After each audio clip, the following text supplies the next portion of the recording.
Welcome back ulit mga sir. Nandito tayo sa Bacolod City na gugupit. At ito nga, ang client natin ay gusto niyang gupit at low taper fringe. So sa ganitong klaseng gupit mga sir, no, sa mga makakapalang buhok na gustong itira lang yung taas, hindi nila pinapaiksi ng todo.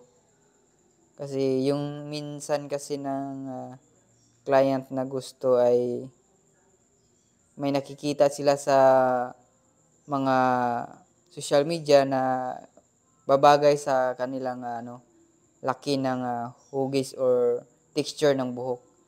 So dito mga sir, no, tama naman yung gusto ng client dahil binabagay rin ng mga barbero. So yun nga, kaya gagawaan ng paraan ng barbero para bumagay. Kasi minsan meron talagang gupit na kahit anong gawin, hindi siya maganda tingnan at talagang hindi siya babagay lalo na sa mga texture ng mga buhok na paiba-iba.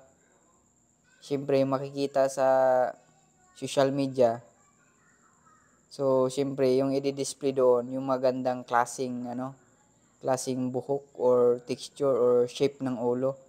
So tayong mga Pilipino, no, yung hugis ng ating ulo at saka texture ng buhok magkaiba doon sa social media, makikita natin sa Google. So yun nga, pag sa client naman minsan meron talagang pahirapan yung paggawa ng gupit. So yun nga, yun yung pinaka maganda pag barbero ka at may skills ka at flexible ka sa klase or uri-uring klaseng texture ng buhok.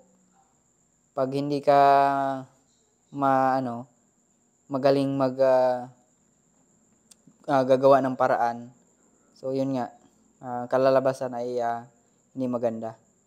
So yun nga, dapat kapag skilled ka na barber, dapat nagagawaan mo siya ng paraan at i-explain mo naman sa client kung ano yung kaya mong gawin para maganda yung kalalabasan ng gawa mong haircut sa client. So dito mga sir, sa ganitong sitwasyon ng client natin, no.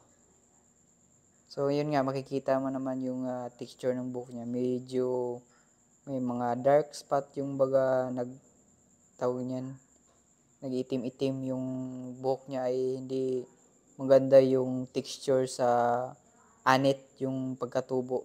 Hindi siya kumbaga medyo ipit-ipit, kumbaga naipit-ipit yung iba. So yun nga, pahirapan yung paggawa ng gupit para gumanda. So talagang mabusisi. Hindi siya pwedeng madaliin or basta makakagawa ka lang ng taper. So talagang siya, dandahanin mo siya paggupit, hindi yung pabilisan.